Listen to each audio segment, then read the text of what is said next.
When I got divorced, I had money sitting in my account and I thought I was being smart. I wasn't. I burned through a lot of it because I didn't have a strategy. And I don't want other single moms to make the same mistake. I'm Janae, I'm a single mom, and I identify myself as an entrepreneur. I'm in finance, I have my own brand of tea on Amazon. I've done a little bit of everything.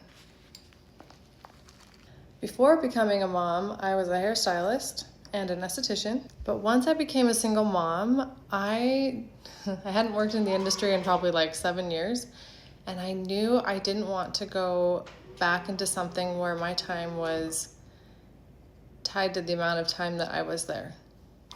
But I felt anxious. I didn't know exactly what I wanted to do, and so I was kind of trying everything. And this is where I said thought I was being smart with my money. I was putting it in places where I was investing and I was trying different business ventures. And I'm not gonna lie, not all of my investments have been the best. Some have paid out okay, but they're not like something I'm excited about. The best investments have been in myself, not investing in other companies. I'm not gonna lie, going through this process, I have doubted myself several times. But the more I become educated on money and business and relationships, the easier it's been. Talking in terms of money, the more educated I've been, the more I wish I could run into my past and tell myself exactly what to do and where I should have put my money and where it could have grown and actually worked for me.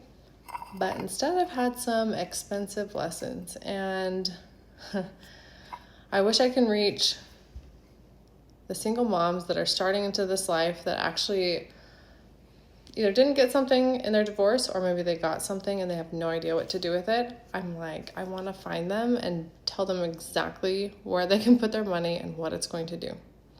That was the advice when I got divorced, was where not to put my money and what not to do with it, but not very many people could explain exactly what to do. So people would give me vague advice and I just wouldn't understand exactly what to do, and I'd freeze and I just would let it sit in my checking account. I had no protection for my kids if something happened. I had nothing set up for retirement. Now I have all those things and it gives me a little bit of peace of mind.